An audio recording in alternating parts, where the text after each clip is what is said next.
It's the final showdown. Ba-ba-ba-bo. Ba-ba-ba-ba-bo. The final showdown. Welcome back, friends. It's the last episode of BigDenoPlays Oathsworn into the Deepwood. We have played an entire campaign in the last week. It has been excellent. It has been wonderful. And we're going to try and close it out with a victory in this final mission. We've managed to do it with 7 knockouts, I think is what we had. 7. Yeah, 7. I actually don't think it was that many, but it probably definitely could have been less, put it that way.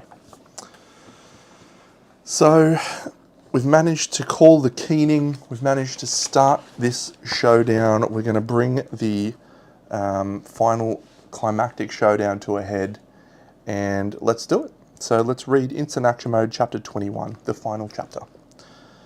Finding a tunnel that leads out beyond the walls, you collapse the way behind you and charge on through the darkness. Not far in, you find the corpses of the last defenders of Raven's Reach. Their bodies are decayed, but their equipment still gleams in the darkness. I can gain up to 8 items of our choice from the level 20 or 19 deck. I'm fine. So because of that, I gain a redraw token on everyone. And then you come out of the Deepwood and turn to see the doom of Bastogne decimating the walls of Raven's Reach at the head of an endless host of horrors. The full wrath of the Deepwood is being emptied onto the fortress, and it is being torn to pieces under the weight of the hooves, claws, tails, and teeth. Wasting none of the precious time that has been so dearly bought, you head the other way to the cave where all the answers wait. Stepping from the Deepwood, you look down to the pitch-black ravine once again. This time the way is clear, and no monsters block your path. Making your way to the great cave mouth of stone and root, you steel your resolve, and all of you step into the darkness. Gain an empowered token.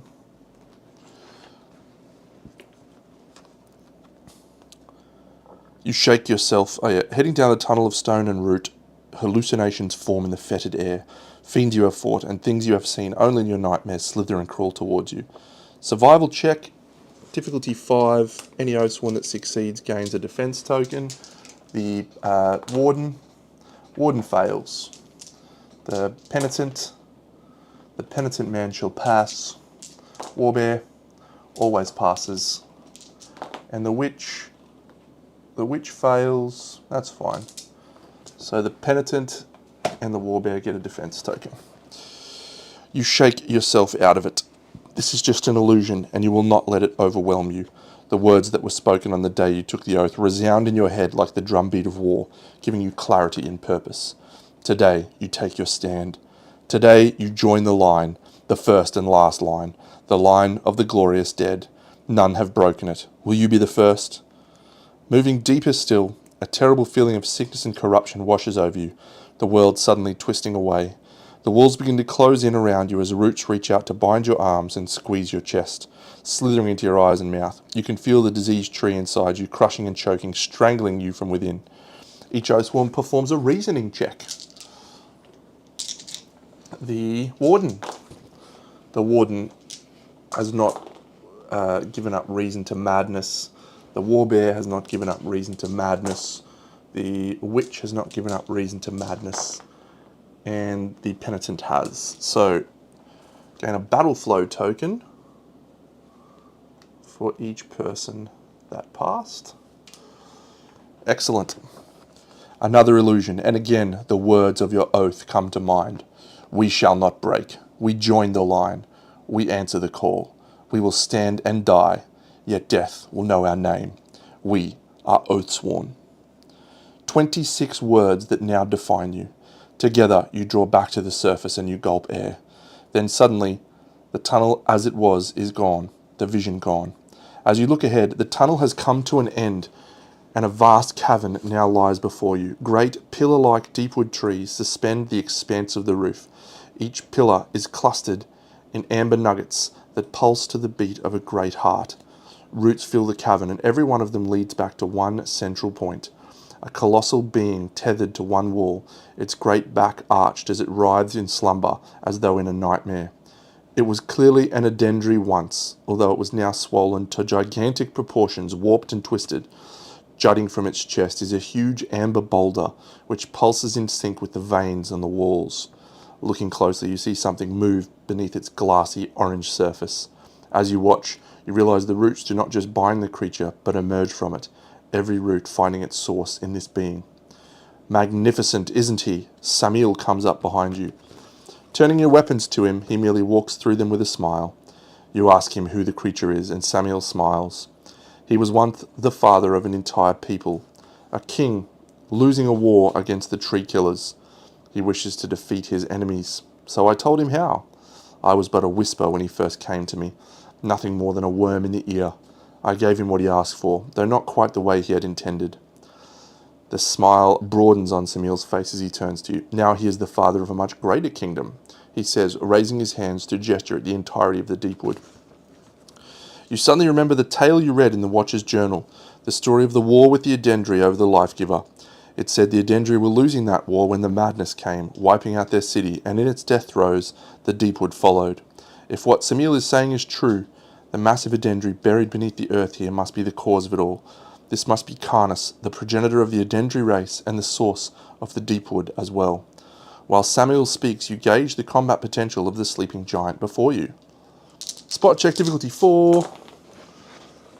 We'll spend a reroll. We succeed. All Oathsworn gain a reroll token. Nice.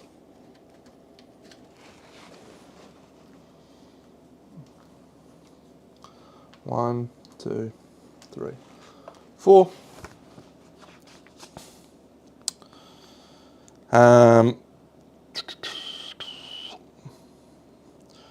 You ask Samiel why he's telling you all this, and he replies, because your choice must be true.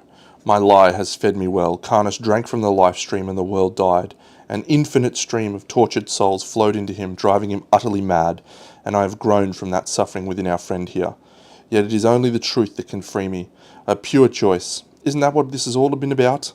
That is why you are here. I have kept you alive on the wire to bring you here, because I know you will make the right choice. What choice, you ask? The only one that ever mattered, Samiel's replies. Whether or not to release me. Incredulous, you ask him why you would. With a smile returning to his face, he explains how you can end the Deepwood. If you kill Karnus, it will mean the decline of the Deepwood and the end of the plague, but it will release Samiel.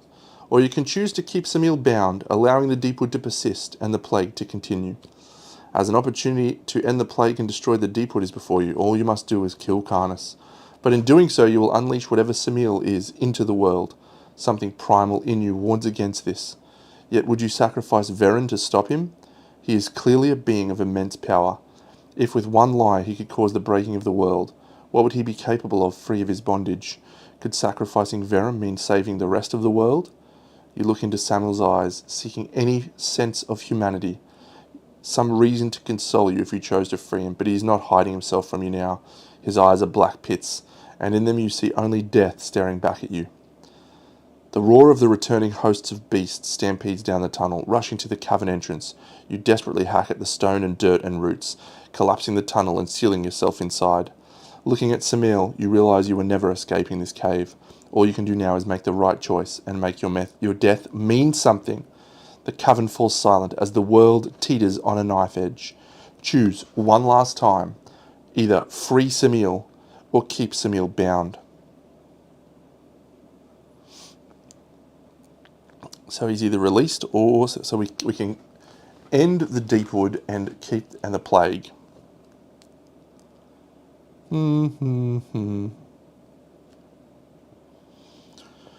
Well, I mean, I think the game is pushing me towards not freeing the guy. But we've been the good guys the whole way through. And for me, I can't let those people in Veren die. So we're going to free him. We're going to kill the Deepwood and we're going to rescue the people of Veren.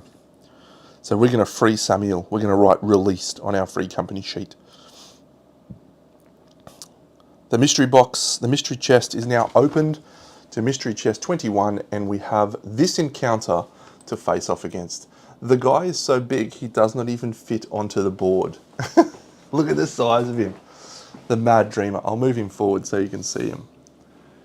You still can't see him because he's that gigantic.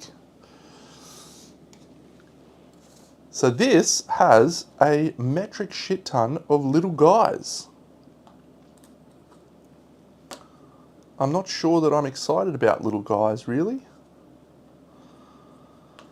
Little guys are going to move 5 to their target.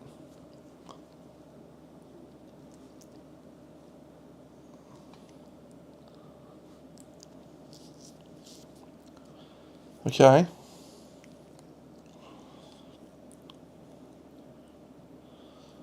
Well, I could, so there's Impaling Root, Call Host, and Regrow, Fetid Spores. We could just make everyone get really close.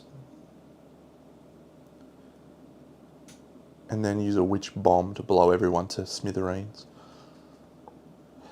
It's not the worst plan.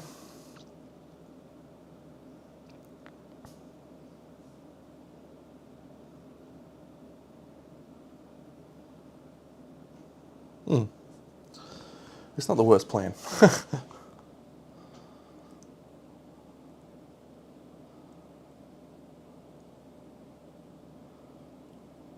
Okay. Hello, Doug. Welcome back, mate. We're into the final.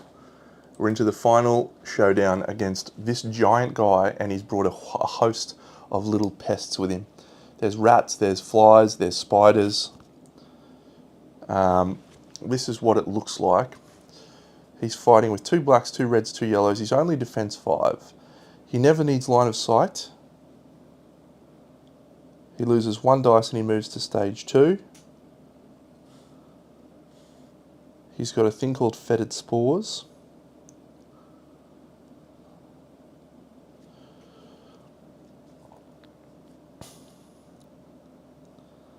So the question is, yeah.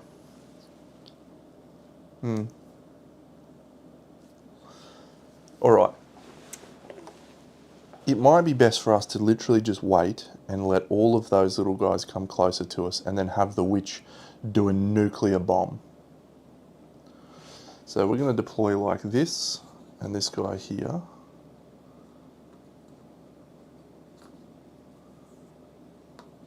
And if he goes 1 space forward. Okay, I'm doing that. It might be a stupid plan, but every other plan I've worked with in this game has worked out okay. So let's trust that my logic is sound. So the warden will move 1 space forward to here. So if he gets knocked back in any direction right now, 1, 2, 1, 2, 1, 2, 1, 2, 1, 2, it's fine. What we're going to do is bring all of the people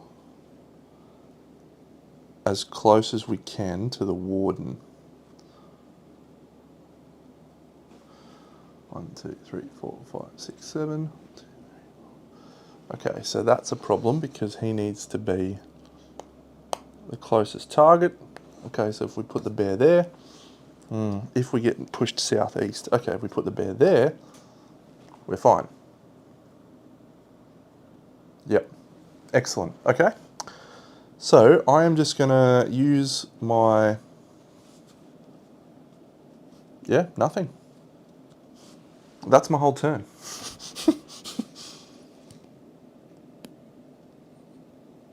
Okay, interesting. Because what I want to do is I want to make sure I get maximum value out of the witch's attack. She's got her 1 attack that ignores all might cards. Oh, sorry, it can't miss. And we can make it target everything at range 5. So let's do that. Call Host. Place 4 minions in the closest empty hexes to the northwest. Okay. And northeast spots.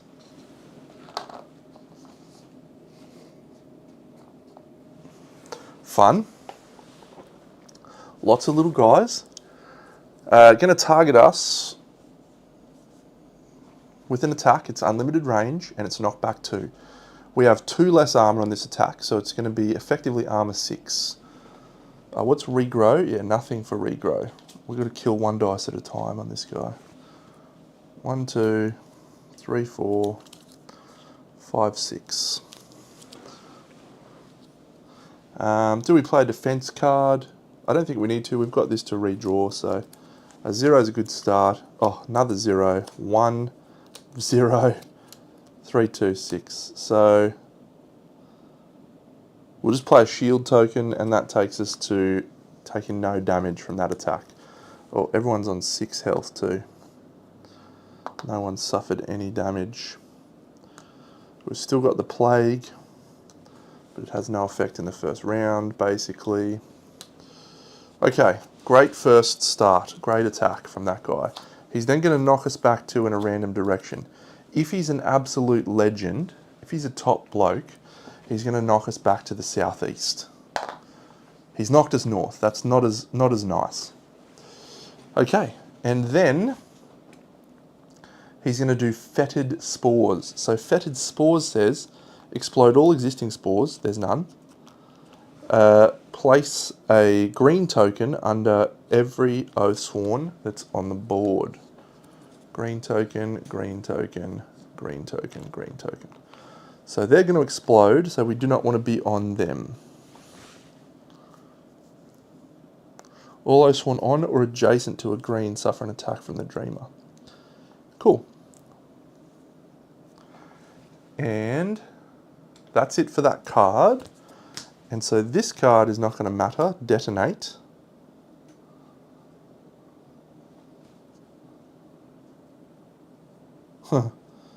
So that is going to disappear. Okay, so minions are going to go. So let's go.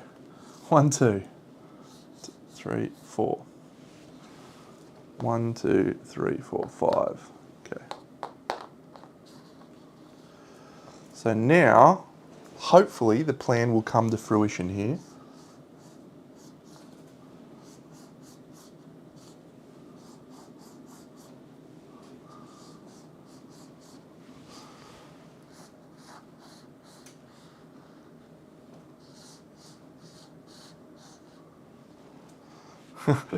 There's swarms of them. 1, 2.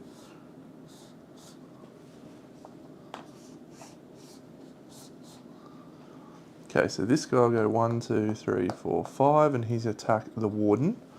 This guy will go 1, 2, 3, 4, 5, because they've all got mob. This guy 1, 2, 3, 4, 5. He's first, and then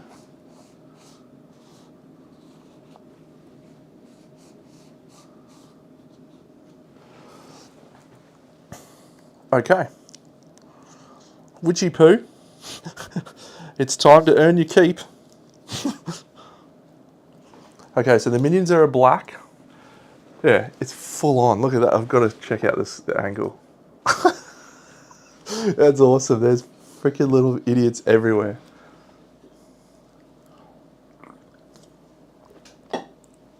Their defense 7 though. They've only got 1 health. Okay. So this is on the Penitent. Nothing.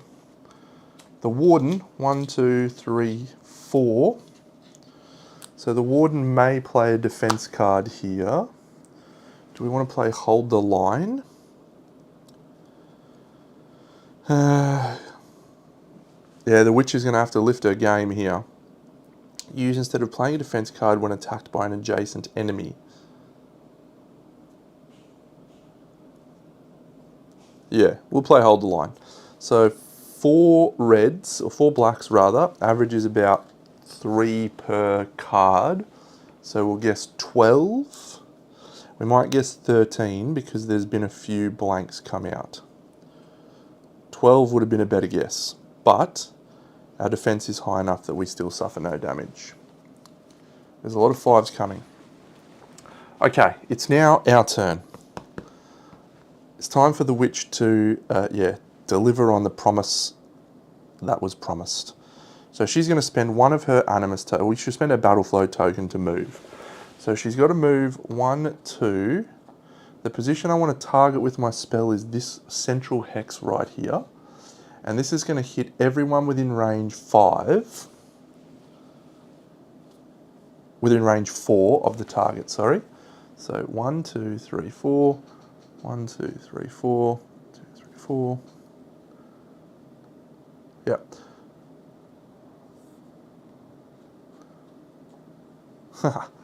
Okay, so this is going to be a nuclear missile that's going to wipe out pretty much everyone but maybe 2 of these guys.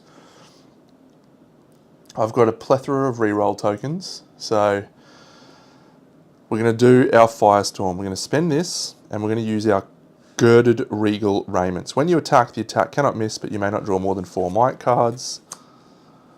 We'll empower this attack, so it's going to be 3 blacks and a red. This will target the Dreamer in the front.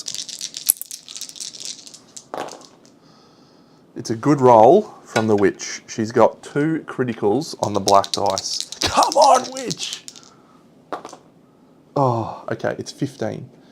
So that kills everything within range 5 of that central hex and does 3 points of damage to the front of the Dreamer. So this is the central hex. I get a +2 range because of my range keyword. So this will do 15 damage here, and then 1, 2, 3, 4 here. 1, 2, 3, 4 here, here, here. Okay, so this is all dead. This is all dead. 1, 2, 3, 4. This is all dead. And the priest can choose to be immune.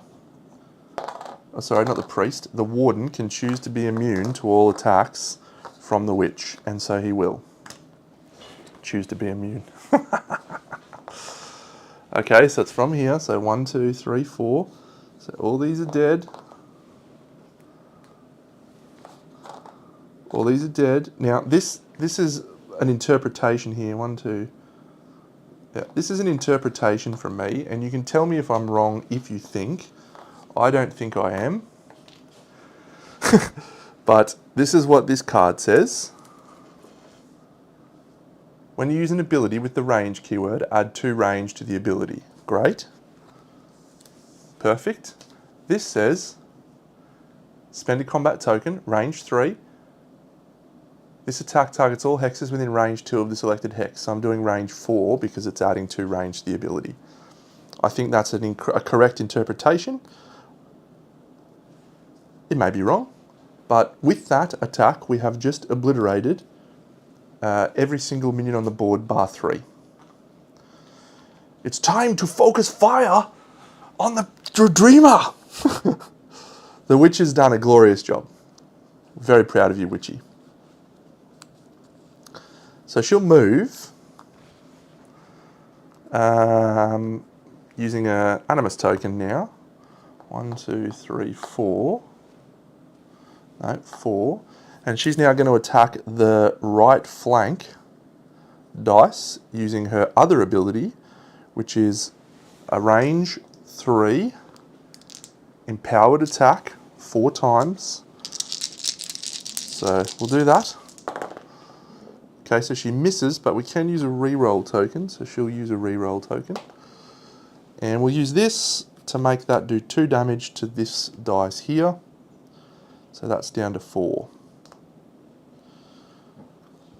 She'll attack again. This will just be a normal attack with 4 red dice.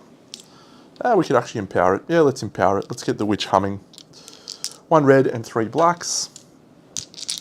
We're targeting that same dice. Okay, so we'll use a reroll token on that. That's into a critical. So we're 11. 14. So that does 2 points to that dice. That dice is down to 2. Alright, so we need to move everyone before we detonate those spores. So let's have the warden move. 1, 2. Everyone's got all their stuff back, haven't they?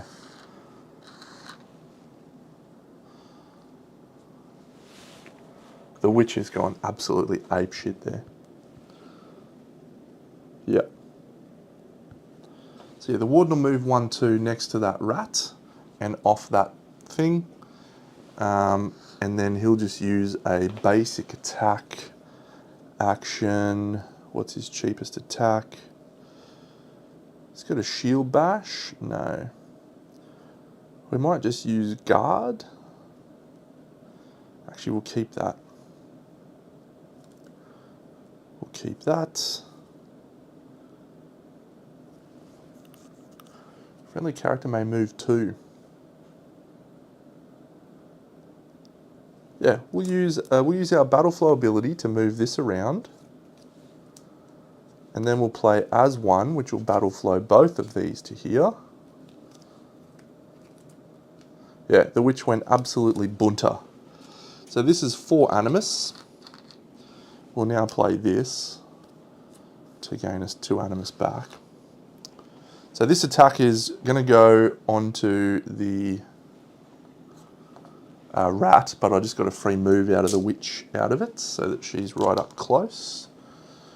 Yeah, so this is 3 dice on that rat. The rat is unsurprisingly smushed. Get out of here, rat. Okay, so the witch could make 1 more attack at range 4 with her animus token. And I think we do want to do this, but let's get the... Yeah, let's get the penitent out of range. 1, 2, 3. Yep. The bear is then just going to make an attack using one of their attack token things, attack dice, black, black, yellow. So the bear kills that little spawny guy, and then the bear will use the battle flow token to move 1, 2, 3, 4. Okay, so if I was to use my ally now, that might be okay. Now let's see if the witch can get what I need done. The witch is going to spend her last animus in an attempt to break a location. She needs a 10. The witch has been the MVP for the last little thing. So she's going to break that flank location right now, and we're going to move on to stage 2, which is going to trigger. So this has a special asterisk card on top, and I am going to guess and speculate that this asterisk is going to add little idiots back to the board. And I am correct. 12! All enemies within range 2 of the dreamer suffer 2 knockback. Okay, so the witch, 1, 2. Hey, Califax. Yeah, pretty cool. Excellent. Place any 12 minions along the southern edge of the game board closest to an Oathsworn. Draw and resolve the next stage card. All right. Well, that's going to be 12 rats. 1, 2, 3, 4, 5, 6, 7, 8, 9, 10, 11, 12. Okay. So this might be time to do the bear's attack with his thing straight line 4 hexes in front of you. Anyway, so we draw and resolve the next stage card, and it is important. Resolve the next stage card and then place this on top. Whoa, okay. This card is drawn by the Endless Host. It was, so we don't do that one. Then resolve the next one, which is this one, Biomorph. Call Host. So that's going to be 4 spiders up the top.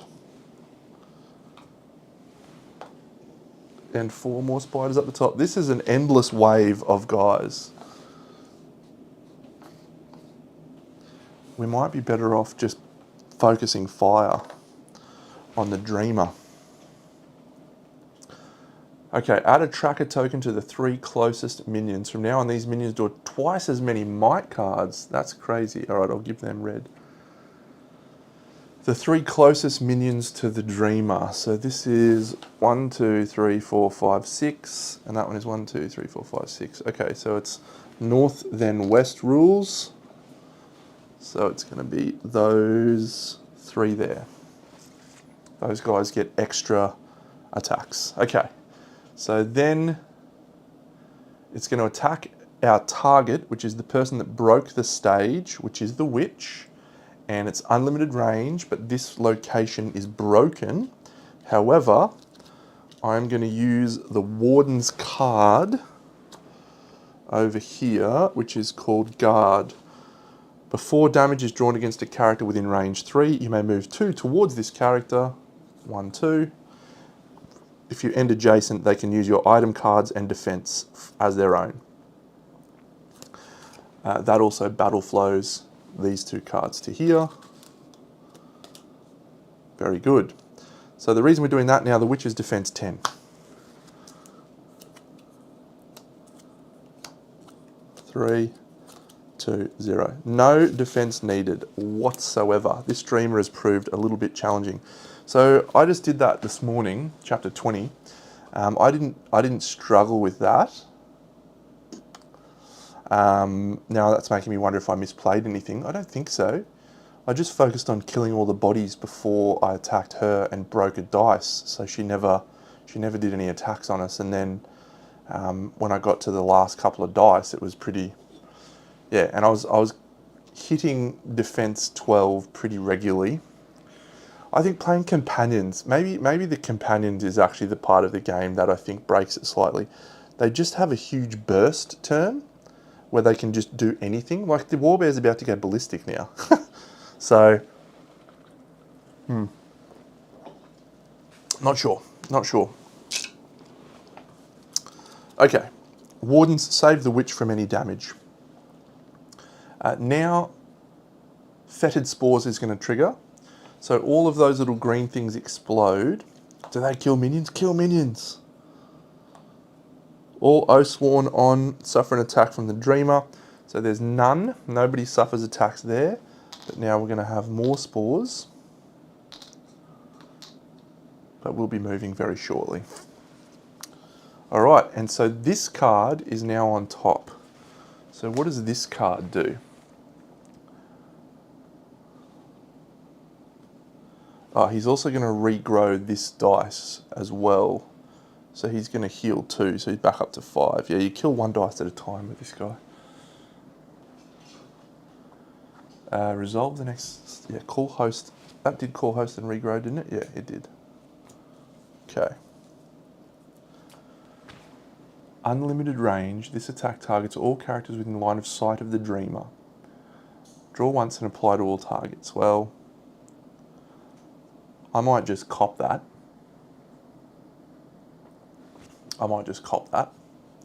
Because I reckon we use our bite and we use our redraw might cards rule thing. G'day, Inhumane. Thanks, mate. Does it kill all minions? Oh, that's great. Yes. That's so good. I love it when you're here, Califax. I love it. Well, I looked at your painting thread on the Oathsworn page now. I didn't realise you'd painted everything. Your thing looks sick, man. You did an amazing job. Well done. Well, it would have been so cool to play the game with all those models looking like that. That makes me want to paint mine. You should link the thread or something. Okay.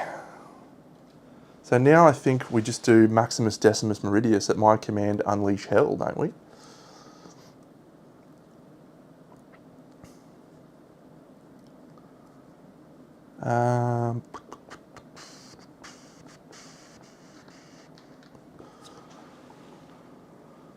Yeah, probably. Reflection, a righteous strike. Blessing.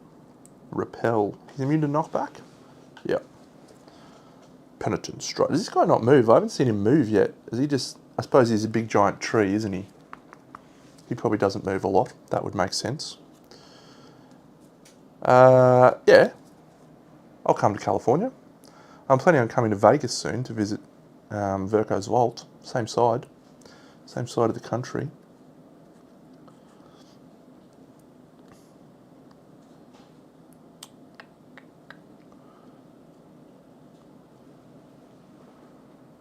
Alright, I'm going to spend one Animus, and I'm going to summon my mate, the other teddy bear, to the back. The other teddy bear is going to try and go for his critical. He comes in with 2 reroll tokens and an Empower token. And he is going to position himself up the back, right in the rear. I'm going to try and break a dice with him. Let's do it. Let's do it.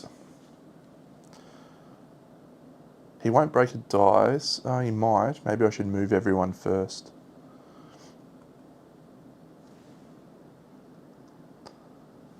Ooh. The witch isn't moving. Okay, so she's going to copper attack this turn. The warden will just move 1, 2. He'll move into that position. The bear will spend an Animus to move 4 into the front. And the penitent will use his Theosis. It's a waste. We'll do that in a second.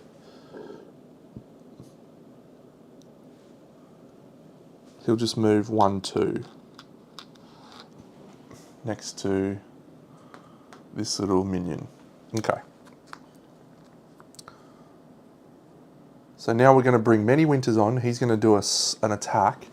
We're going to empower the first attack, so it's going to be 2 blacks and a red. And if I critical on this, I double everything.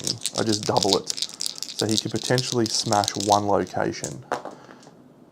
Alright, so we're going to roll... It's not a miss, which is good. So we're going to roll that. Oh, sorry, we don't do that. We'll re-roll this dice. Yes, excellent. So that is 5, 9, 12. So we'll double that to 24. We'll just do 4 damage to that dice straight up. That's good. Yep. Cool. He'll then attack again. So black, yellow, yellow. That's 10. That's 2 damage. Many Winters has come on and smashed up. He smashed up the tree. Oh, that bear was a great call. So I intentionally did some stupid stuff just because I looked at this guy and I was like, I've got to have this old bear on my team. What a legend. And every mission I've got him, he's come on and he's just smacked something in the face. And he's just been a legend. This has been the bear brigade. Yep, this has been the Care Bears having their picnic. Okay, so that's triggering a stage. It's not this stage. It's Animus Eruption. Yeah, how good is this guy? Have you seen that? So if you critical, instead of drawing extra cards, double the damage of the attack. And because I've got this thing that lets him come on, any allies come on with extra tokens. So I've got him coming in and swinging with 2 blacks and a red. And he's got rerolls. And then he just does like 30 damage on 1 location. It's the best. And I can summon him using the Resolute banner. Oh, it's the best. It's the best. Yeah, you get him in Thrace. He's like an old gladiator. Okay, Animus Eruption. Call host and regrow. So that dice is going to get... I don't know why we're calling host. This is ridiculous. Everyone's going to die. Yes.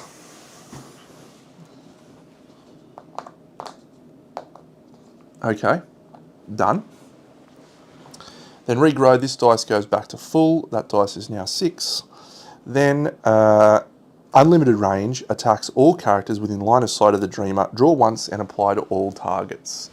So this,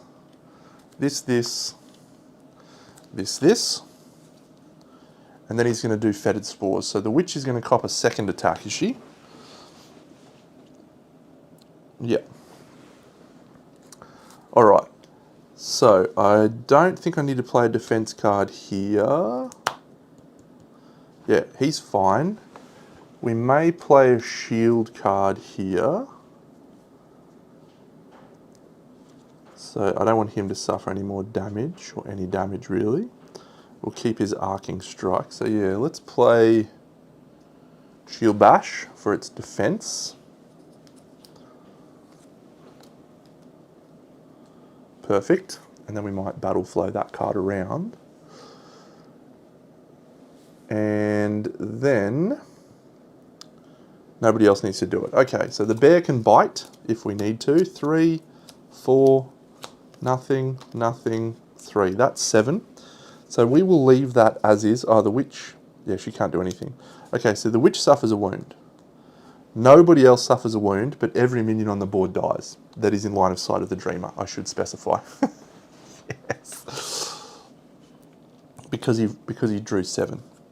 Glorious. Glorious. So dead, dead, dead, dead.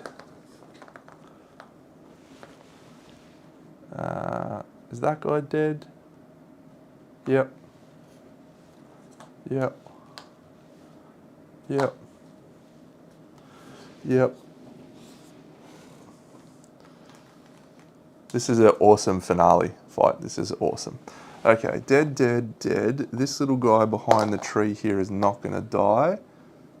That guy is also not going to die. So it'll just be those 3.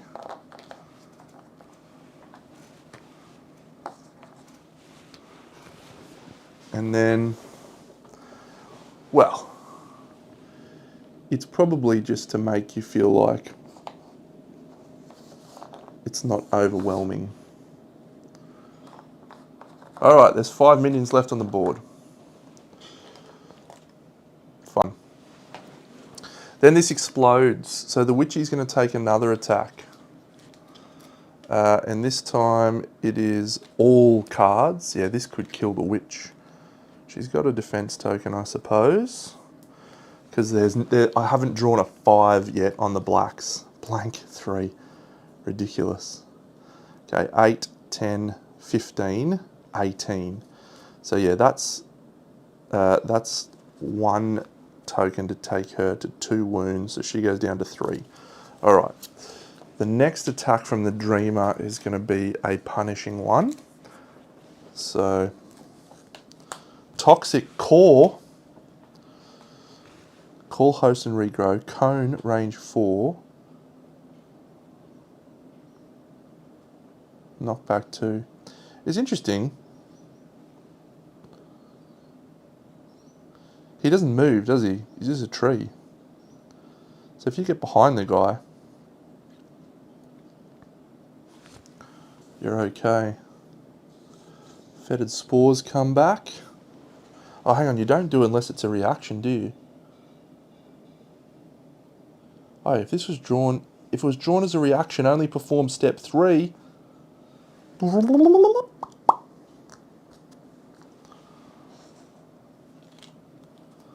I'll shuffle the rest of these. Okay, which means that there is 1, 1, 1. Okay, so that's cool. He just sits there. Yeah, interesting.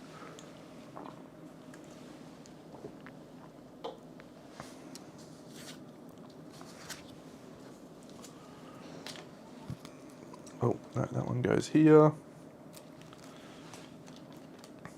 Okay, so I'm going to shuffle these decks now. These ones, because I don't know. I don't want to know what cards are coming. Alright, so the witch is definitely getting exploded, but I don't think anyone else needs to get exploded.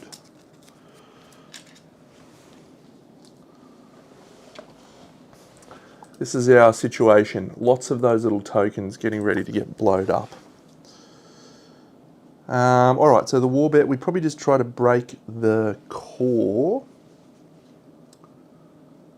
If we just get everyone out of range of that cone, the witch is going to die. The witch is actually going to die. Hang on a second. No, if I break a dice, I need to break 4. I can't get the witch to move. I didn't bring any wood and stuff. So, yeah, okay.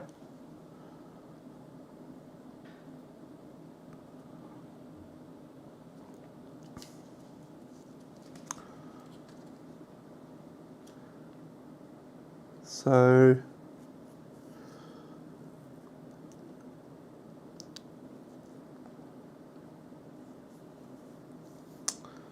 the bear might just use an attack.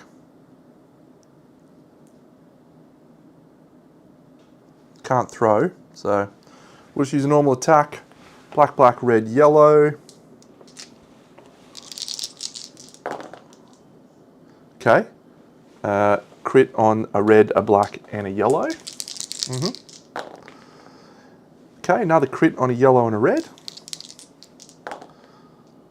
Okay, so that is 10, 20, 31. So the bear's just smacked up 1 dice in 1 hit, which means he's attacking. He's getting attacked. Okay, so call host and regrow. So there's 4 more little guys coming up here. None of the dice are there. We'll put 4 painted rats up in this corner.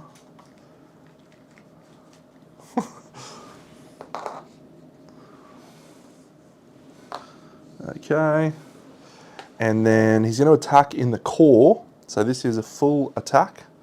2 blacks, and unfortunately he is going to do fetid spores on everyone. So a 5 and a 5, yeah, okay, we knew this was coming. This is a monster attack. So 14, 18.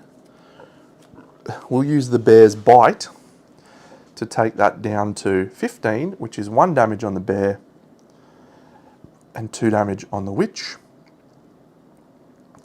She's down to 3.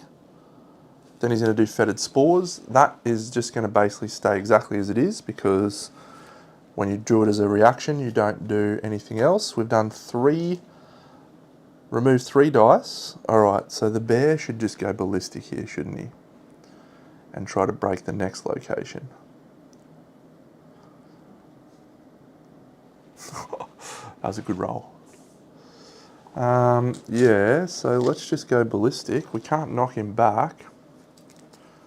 So the bite's used, that's good.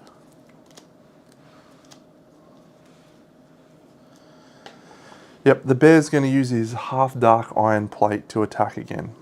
And we'll use an empower token on this, so it's going to be 4 blacks. It's got 5 reroll tokens. Okay, he gets a crit. This is on the core. He gets another crit. Okay, so that's 10, 19. So we'll use a reroll to try and turn this into a number. And we'll use another one. Perfect. So we do 4 damage to the core. It's down to 2. Let's attack with an animus token, and we'll empower it to roll 4 blacks. Oh, the bear's just hacking away with his giant axe, chopping the guy down. He's done it. He's done it already. It's 10 damage. The core is smashed. And so now we move to stage 3 because we've smacked 4 dice. Yep. Okay, so there's a star card for stage 3. And it is gestation. Place a dice set to each tree. When they have any dice remaining, each tree counts as a movable minion. Track the Dreamer's Might and attack at range 4. Draw the Endless Host card from the pile and resolve it. Okay, fun. Fun. So that means there's more guys coming. Endless Host. And we draw and resolve the next stage card. Excellent. Excellent. Okay, so every tree is now attacking me. This guy doesn't move, so how do you get the trees? You got to attack the trees now? I'm not attacking the trees. I'm just going to keep punching this guy in the mouth. 6. 6. I'm going to bring my next ally down, the dog. Yeah, the trees are awful.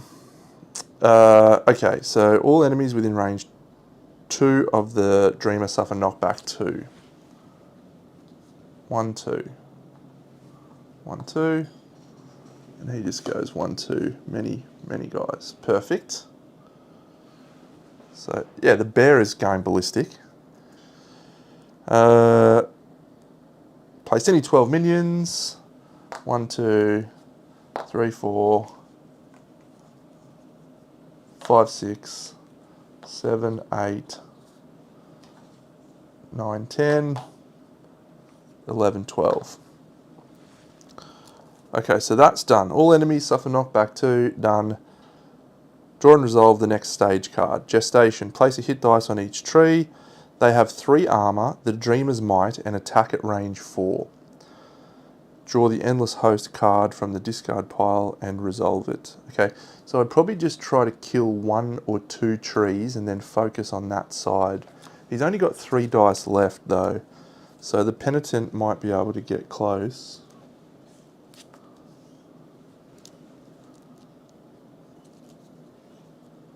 Haven't used Animus tokens on the big boys yet, on the real players. And I've got an attack on this guy as well. Okay, I don't like the trees being minions. They have mob? No.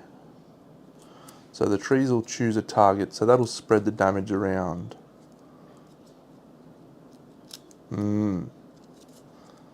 Interesting. Okay, so we're drawing the next card as well. Be that one that kills everyone again. Piercing Root. Call host and regrow.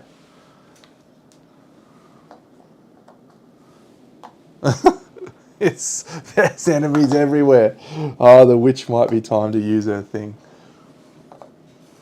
So this is a reaction. So now this guy will get this, and that's it. Target unlimited range. Chain 3. Okay, so he's going to hit the bear and the witch.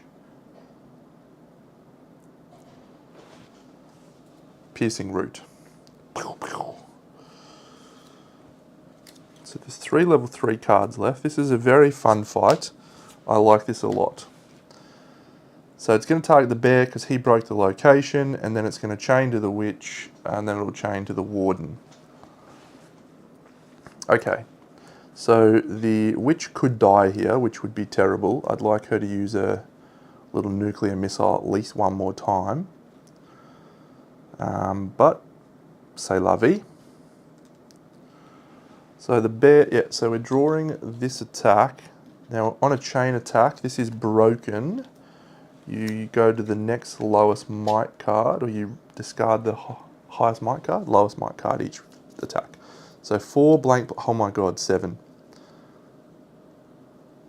Is it the highest might card you drop on a chain attack, or the lowest?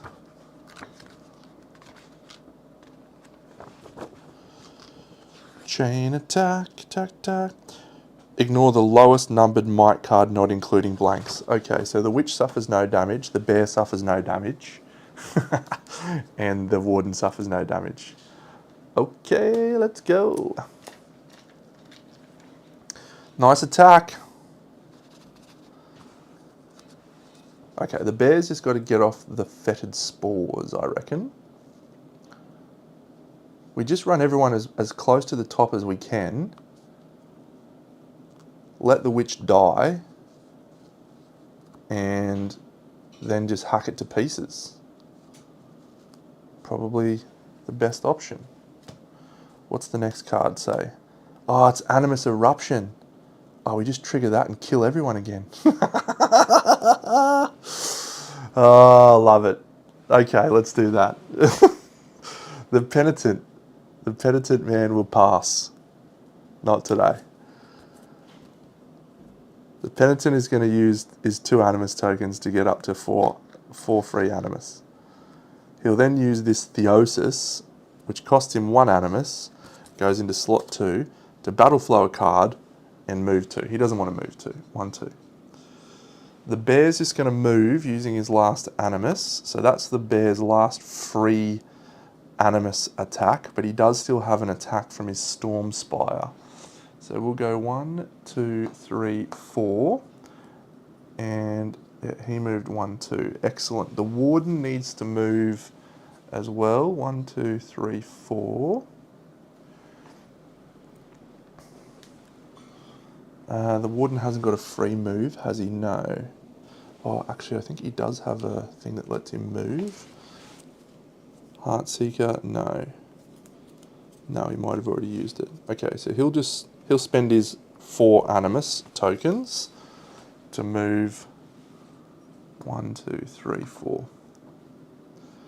Actually, if I'm going to trigger that, I don't want to trigger Fetid Spores yet, so I'll keep him there. Yep. I'll keep him there. I might keep him there as well. So he hasn't used that yet. Okay. So the bear's going to move to there, and we're going to use the Forest Lord's Cloak to summon an ally who's going to appear right behind. And he's going to go for another attack. I haven't used a bite this turn either. Okay, so this little guy comes in with 1 Empower. We'll give him 2 Empower and an Animus. So he comes on with a black and a red. And we will then spend an Empower token and a reroll token. So he's chomping. The little dog comes in the back. Oh my goodness. The little dog. Can he critical? The little dog that could. He does 2 points on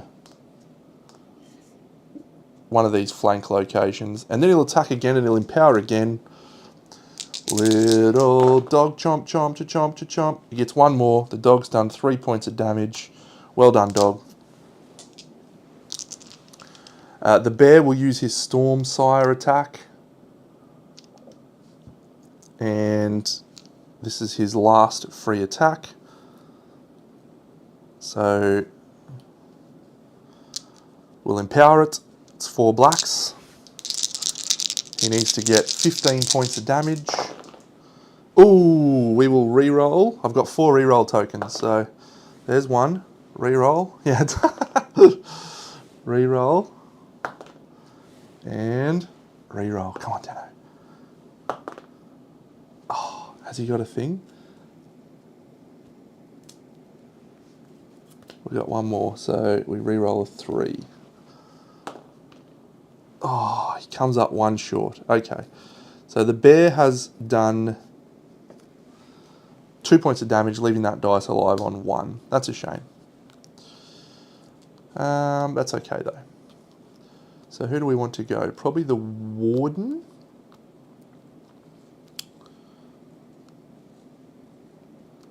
Now we'll use the Penitent. So he will spend this. I already spent the Animus. So he'll move 2, 1, 2, and then he'll move 1, 2 to be adjacent to that dice that's been targeted. And he will just use 1 of his attacks.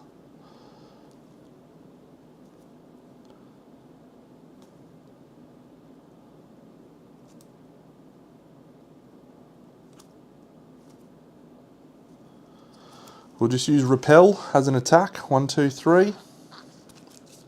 Target an adjacent character. Yeah, no, it's 3 attack. We will empower it. And we'll use our Castigator. So we're going to get a black, a red, and a red, which will turn into 3 blacks and a yellow. He's got 5 reroll tokens. I don't think we will empower it, actually. We might keep that. So it's black, red, red. I need to do 1 damage. 1 point of damage to break this location. That's 1 point of damage. We break the location. We trigger Animus Eruption. Call Host. I'm not going to bother putting them down because they're all going to die. Regrow, there's no dice that are damaged. This attack targets all characters within line of sight of the Dreamer. Then he's going to do Fetid Spores. So the Bear's going to get a little token under him. The Penitent's going to get a little token under him. He's already got one. The Witch has already got one. So this attack targets everyone. It is broken because we've attacked the core. 1, 2, 3, 4, 5. We want this to hit at least 7. We have the ability to force it to be redrawn. And we could also bite it because we want to try and save the Witch. I think is going to die anyway, but sure. So 3. So that's 11. So the Witch suffers 1 damage. If I bite, it doesn't matter. We'll take 1 damage on the Warbear, 1 damage on the Warden, 1 damage on the Penitent, and every minion on the board dies. That has line of sight to the Dreamer. So 1, 2, 3, 4, 5. That guy does not. So he stays, sorry. These do not. That does. 1, 2, 3. No. Nope, so those 2 stay alive. All of them.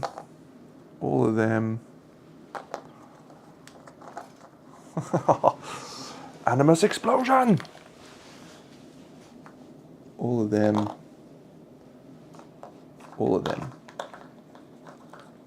Okay.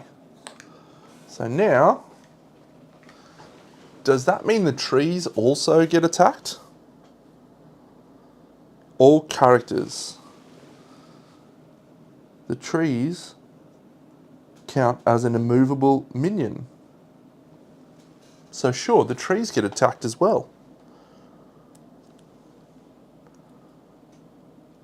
So the trees take 3 damage each. If you're still there, Califax, does that sound right? Yeah, okay.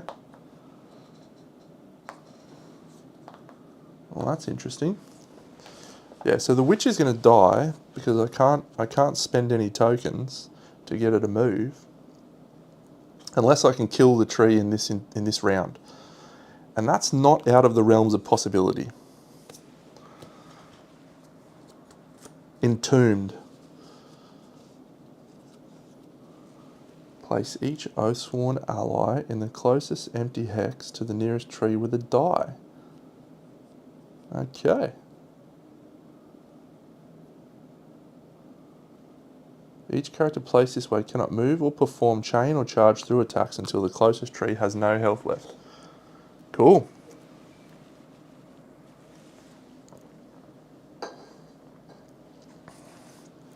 I don't care if you do that card, mate. That doesn't bother me at all.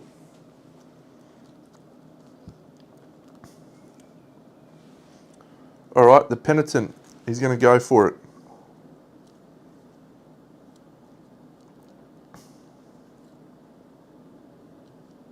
You could play Reflection, actually. Let's play Reflection. So the damage has been resolved against us. It was 2 points of damage to that dice. Done.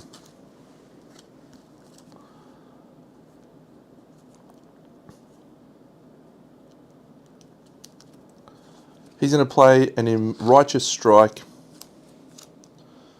This is empowered +4. So black, and a red. We'll empower it again. We've actually got an extra empower token now, so that'll be 3 blacks. And I'm gonna throw another white dice on there. I'll put 2 white dice in there, whatever, because I've got 5 reroll tokens here, and I want to break this location. Okay, so we'll re-roll this red one, or this black one rather. We'll re-roll it again. Okay, so that is 10 with 2 white crits. Adding the white dice has proved to be a genius decision. Into another crit. So, 10, 15, that's 3 points of damage. That location has 1 dice left. Do I re-roll that 5? or potentially try and get a 5 there. Yep, we'll re-roll. Because if I break this, re-roll again. Oh, come on, Deno. That dice is broken. This triggers Entombed.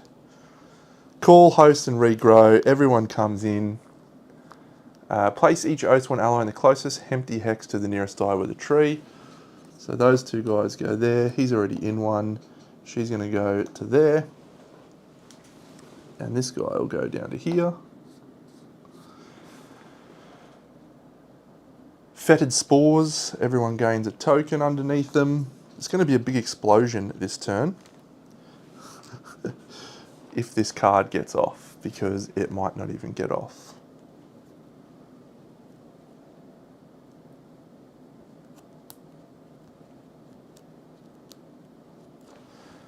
Okay, so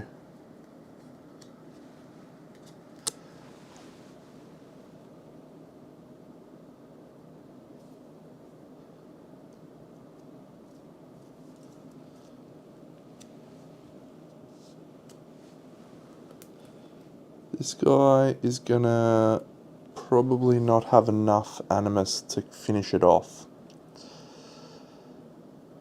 He can battle flow a card, which can be that one.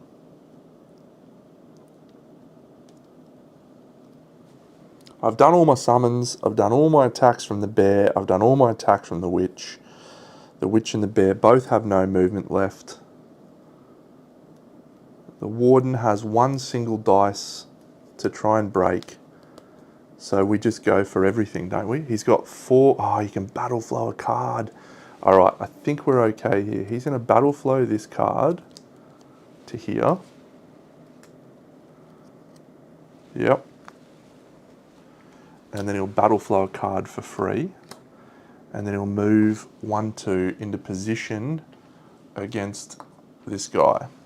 Okay, great. Now he will play his 0 cost attack measured blow, which gets him 3 dice, or 3 tokens rather, and brings all of these back into hand.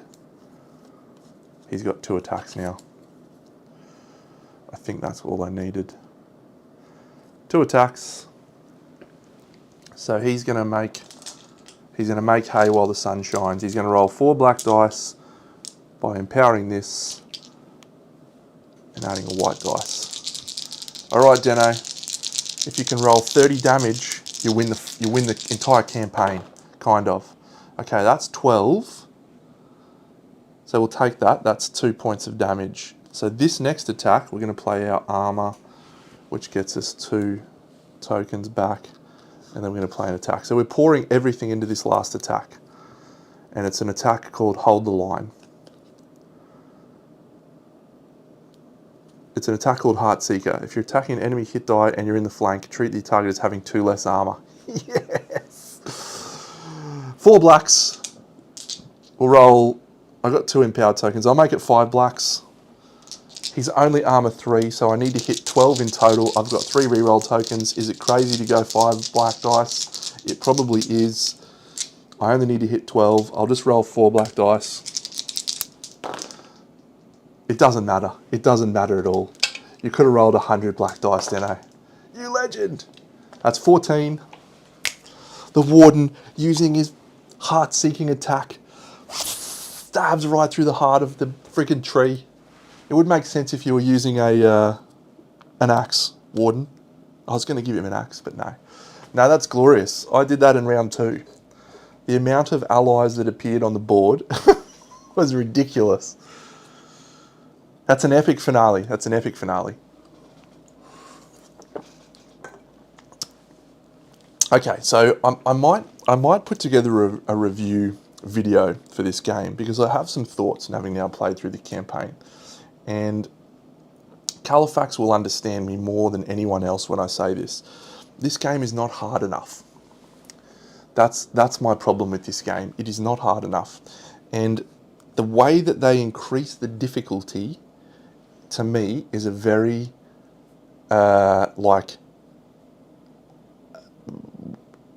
average way of doing it. It's just artificially reducing your health and nothing else. There's no lever into making the game harder other than reducing your health. And that I think is a mistake, because I think a more sophisticated way to do it would be to artificially increase the defense values of every monster rather than reducing your health, because your health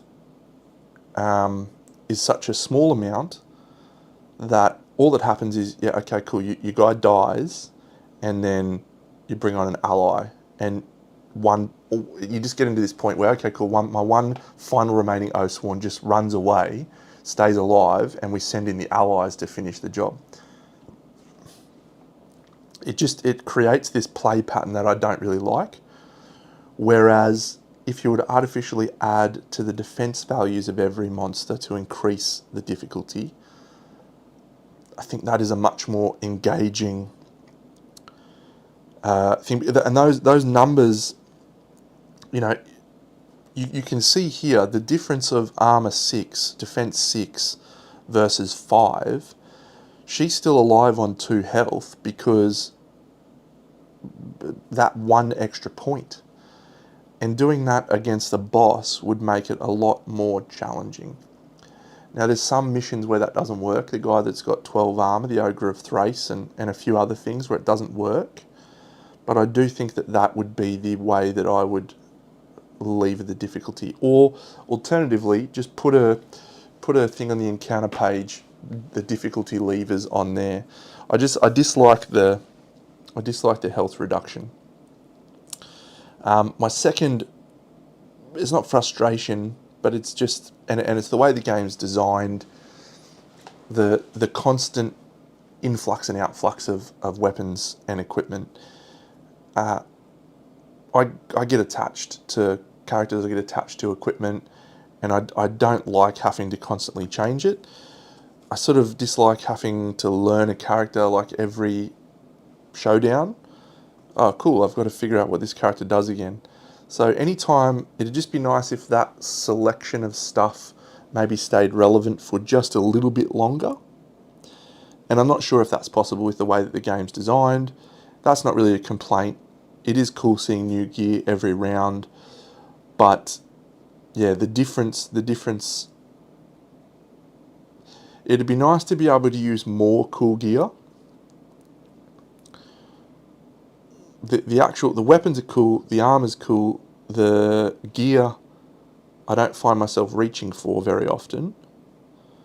But there's a few that were really impactful, like the summoning cloak and the summoning banner. Like, those are awesome. And then there's been a few of those like items, like the doll. I would play, it's like a level 6 token. It just allows you to battle flow cards around. I'd play that every round. This thing, force the enemy to redraw 1 might card, your choice. It'd just be nice to have gear stick around and be more relevant. But those would probably be my only 2 critiques of the game. I mean, I think it's clearly one of the most impressive looking games that you will see ever, because the scale of the models is so much bigger. Stop moving, camera. Because the model's scale is much bigger, it just has a much more visual, impressive appearance on the board. And I really like the dynamic nature of the combat. I think targeting the dice in specific spots is great. It probably isn't leveraged enough. And as an example, this flank, this front, this core, this rear, having those impact the cards is awesome. How else could you use that in the game? Because when you start putting the dice out, the first thing you do is go, okay, flank, front, rear, perfect. Okay, I'm just going to take this off. Yeah. Hey, and I will say, I have played up to chapter 12 with the story and with the app, and it's phenomenal. Like, I have no doubt that the story is the best part of the game. The only reason I didn't play it in this is the app was making that weird squeaking sound. I got it to work on my phone, run through the thing, but by this point, when you get to like chapter 12 or 13, I don't think you can just switch back because you've missed all of the event cards and all of the other stuff. So the next playthrough that I do of this with my friend Luke, I think we'll play the story, and that'll be great. And it's a really well written story. Yeah, it's really good. The thing I love about it is how different each fight feels. They've managed to make every single fight feel like a really unique experience, and I think this actually maybe exceeds Kingdom Death in that regard. Kingdom Death, which is my favourite boss battler, some of the fights do tend to feel a little similar. Maybe that's just the fact that I've played so much of it, but you know, a Gorm, a White Lion, a Crocodile, they're all, you know, they all just are going to roll or move in a direction. You have to do a few little things, but these, they feel completely different. There's a fight where you have these spiders, where you have to change up the fight, and actually I think it's the minions. I think the minions are the thing that elevates it over Kingdom Death, because you have to split your fire. You can't just focus on the boss at the exception of all else, or the minions will bite your face off.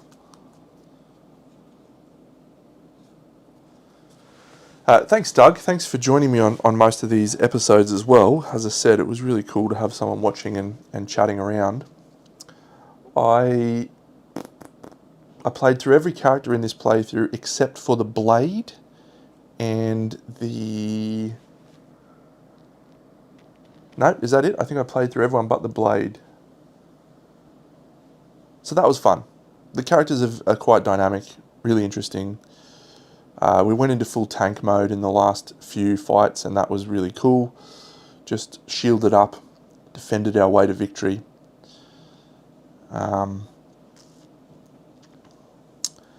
Yeah, I mean, I've rated this game previously as a 10 out of 10.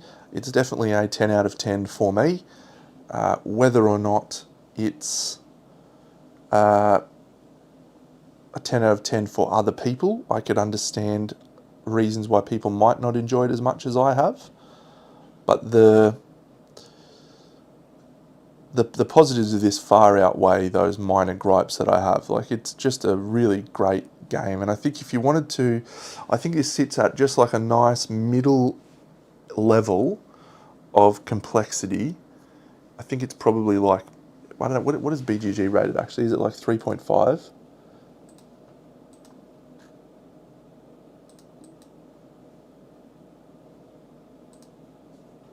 .69.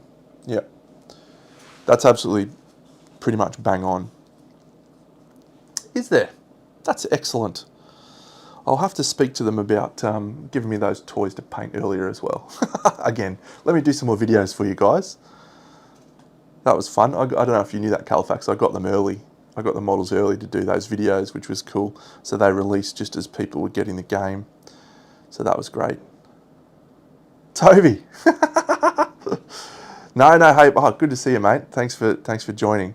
Hey, this has been an amazing playthrough. It's been such a cool game. And yeah, the critiques that I have, if I haven't stressed that enough, extremely minor in what is a great experience. But yeah, that would be the only thing I would say, is that the difficulty scaling doesn't feel like it is as sophisticated as every other aspect of the game. And maybe it's as simple as, I mean, you've already got the encounter book setup, right? So you've already got this page for extra setup where you just go, okay, extra setup instructions, difficulty level 1, difficulty level 2, difficulty level 3, right? And you just go, cool, add X minions, or give these guys user tracker token to make their defense 2 higher, or whatever it is. You just add that info to that page, bang, you're done. It's sophisticated enough. The system is sophisticated enough to handle that. Just losing the health, I think what it does is it reduces your ability to play in a different way. You know, I think if I was to try and play this on the difficulty mode where you start with 4 health, the only way that I think you could win that is the tanks. You couldn't play any of the cool characters because they'd just die too easily. Because as you get up later and later, you have more multi-attacks that target stuff, and the reactions will catch people in the overspray that you can't prevent. The other difficulty scaling, I think, that I don't like as much, because I actually like this part of the game, is having that card face down. I don't want to do that. I like it being face up, because I think being able to plan around it is a cool strategic part. I think it's a cool thing about the game. So yeah, I wouldn't change that. I like that as it is. But it's a great game. It's probably in my top 5 games of all time, on reflection. This is the first time I've played a full solo campaign of it, though. I've only played with multiple players. The companion system is so good to be able to play solo and not feel overwhelmed by having to battle flow. And the funny thing is, like I said this about another game, the Oathsworn Guard, and it's one of those things that probably we don't acknowledge enough as a solo player, but the actual physicality of having to pick up cards, position cards, move cards, do things, to do that 4 characters is quite significant. With these guys, it's just move a thing, roll a dice. And that makes using these guys feel a lot easier. The Oathsworn Guard, it was a really cool system, but when I was playing it solo, I was pulling tokens out of a bag one at a time, and having to do that for both characters, I just got bored of. I felt like I was spending all my time pouring tokens. And I think if you were playing 4 full characters, you would be spending all your time just moving cards around, and less about doing stuff.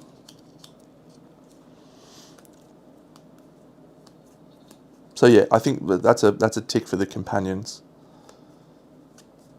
The companions, I do think, make the game easier though as a solo player.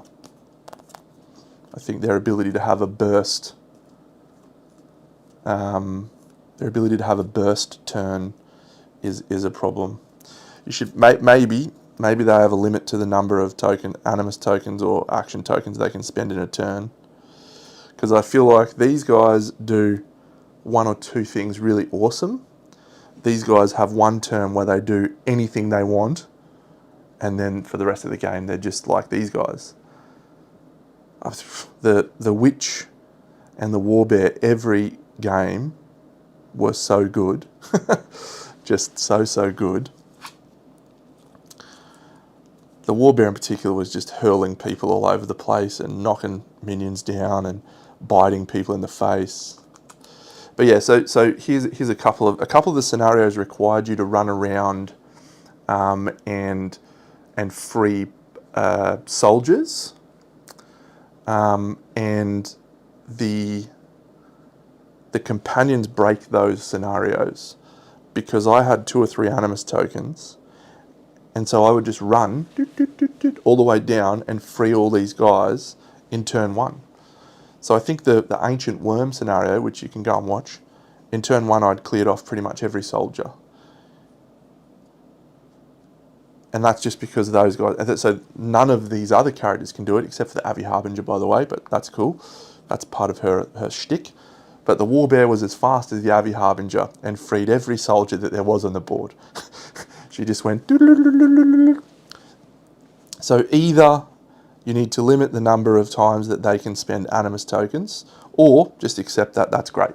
They do that and they get 1 super cool turn, and then for the rest of the game they're pretty reduced. But yeah, I would say a novice game designer at best. I've only designed 1 game ever, and it's pretty good, but I have never once brought a game to this incredible level of completion, and it's a joy to have played through it, and a joy to have been able to share it. Califax asked a question: what do I think about the power level company traits? Here are the company traits.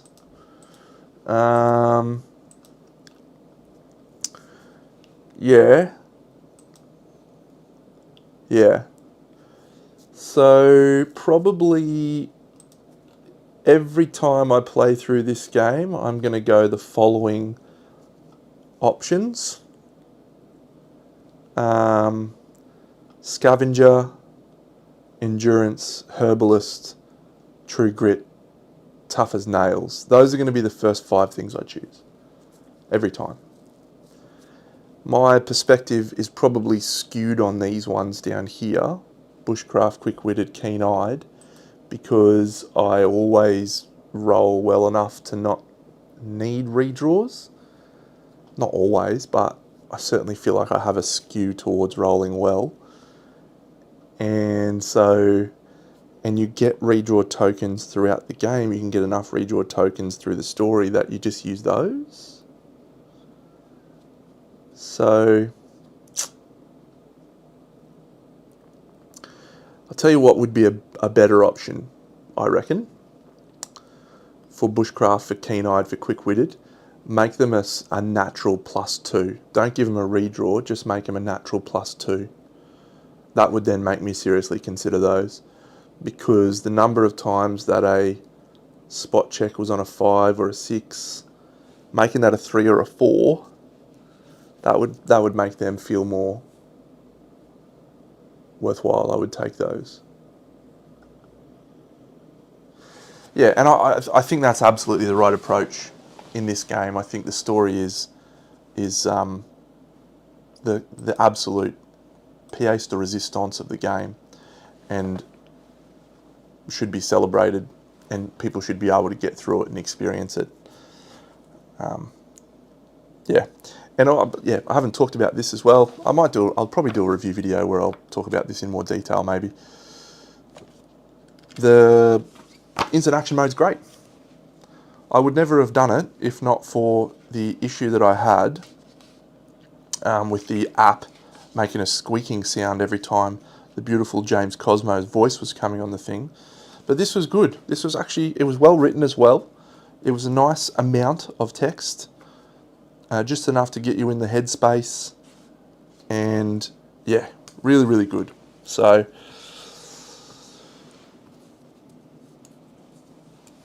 this will be in my top 5 or my top 10 solo games of the year list at the end of the year. I can guarantee you that. About 5 years later than it should have been. When did this come out? I got this in 2021, I think. So that's like 5 years later.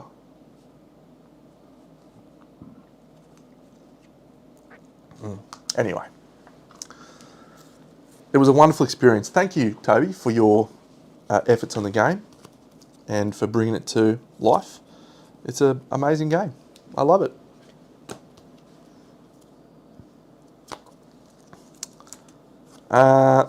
Cool. Yeah, delivery in 2020, that's right.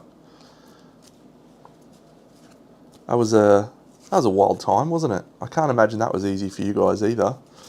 Having to try and figure out how the heck you were going to make your game hit the boats in the middle of the pandemic. Crazy time. All right, let's go for some MVP awards. So MVP of the entire campaign was the Warbear. She started in Scenario 1 and she got played through the entire campaign. She is a level 5 card. Her level 5 card was Clutch. Bite and Toss. Played that card the entire way through. She was just great. MVP, easily the whole way through. The Witch could have made a case in the last few rounds to be MVP. She was excellent also. But yeah, best item. Probably this summoning item, the Resolute Banner. Summon an ally with full animus to any empty hedge in the hex. So, and we use that to bring in our best friend, the other bear. So good. So double bear power. With a very close second to the dog, the mighty little dog coming in and getting stuck in as well from the Forest Lord's Cloak. So that was our best item. Best monster fight. Yeah, I can't go past Scenario 12 with the Scar tribe in their hut. I think that's probably my favourite chapter, where you have to sneak into their hometown, you know, making your way through all these challenges. That's easily my favourite one, I think. And I really like the multi-monster fights, where you have to make a decision about who you target. And, you know, the shaman does healing, right? So do you target the shaman because he's going to keep everyone else alive, but the other guys do more damage? So do you take them out so you're suffering less damage? Or do you go for the Bone Maiden because she's ranged and she targets your weakest? You know, so that dynamic was great. So I think scenario 12 was my favourite. And the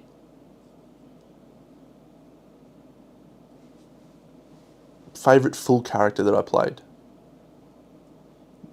The Kerr using his throwing daggers was excellent, but the correct answer is Death from Above and the Exile. The Exile leaping from the trees is the best thing in the whole game. Oh, so great. All right, I'll put together a review video. Oh, ooh, what character? Blood Witch. There was talk, wasn't there, a vote to have a Blood Witch in the game? I think there was a vote during the campaign about getting a Blood Witch in there. And I remember I was disappointed. Yeah, that's right, the Trapper one instead. That's right, I remember that. Yeah, a Blood Witch would be cool. I'd like to see another Addendry class, actually, a melee-focused Addendry class. It'd be cool to have, like, the big guy, the big Treebeard guy as a character. I think that would be better. Oh, that would be cool, not better. Because the Addendry are one of the most unique things about this story. And having just played against the Addendry boss, I think it would be cool to have more tie-ins with the Addendry in the game.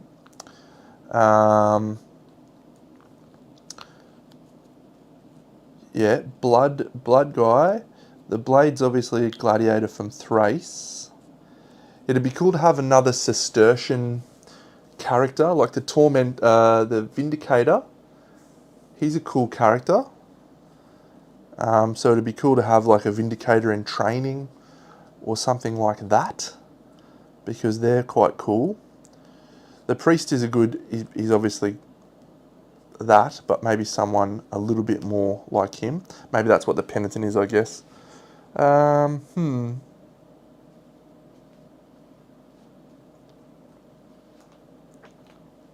Yeah, it depends how crazy you want to go, I suppose.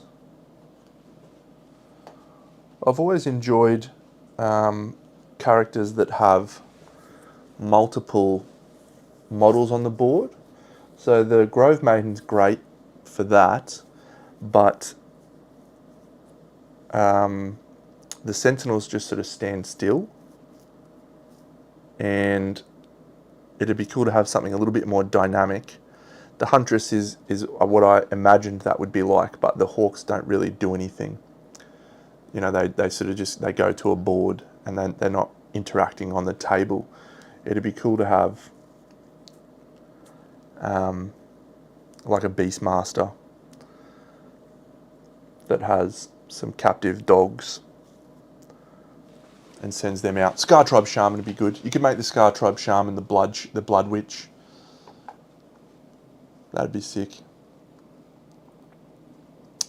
Thrace seemed like the most interesting city, actually.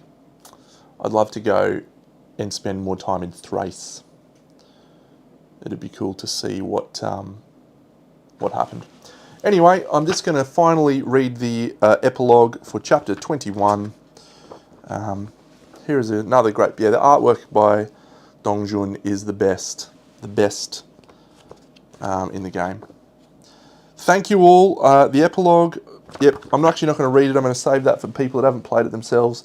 I released Samuel into the world.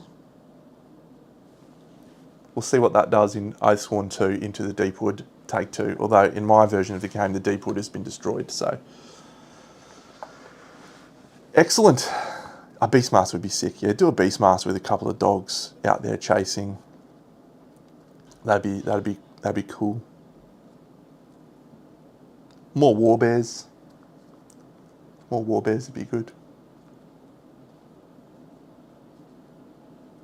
Actually, another Avi class would be good. So the Avi Harbinger is a really cool class, but it'd be nice to have like an Avi, someone that uses movement a lot more. So the Avi does one big flight in the game, but then she's like a clericy time seer chick. It'd be cool to have like not like a ninja, but just an Avi that's... I just watched Tron Ares last night, and I actually thought it was really good.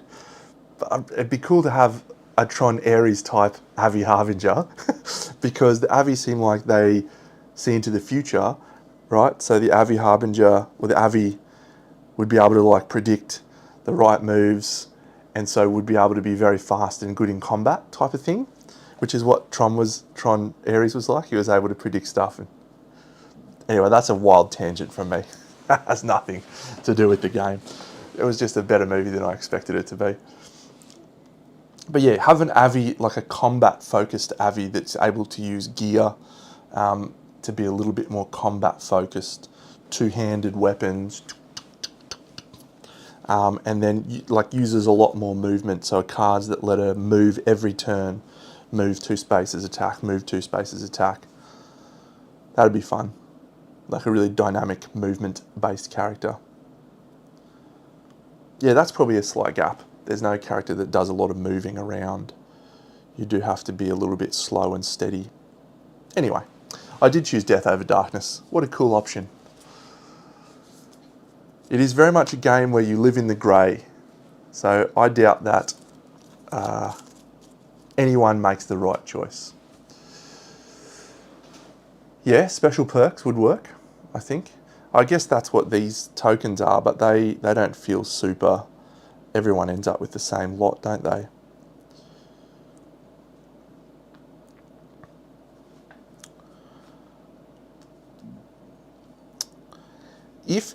So the card progression, I enjoyed it if it's a meaningful choice, and that's the thing that I struggle with sometimes. The bear, I never once deviated from that card because that just is too useful. So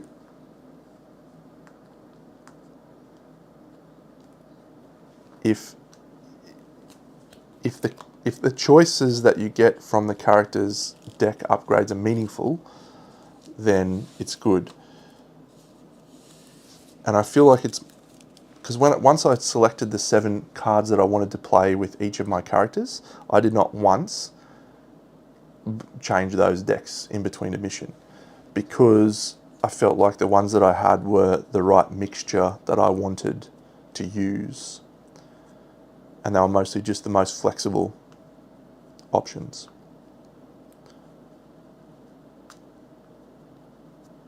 I don't know.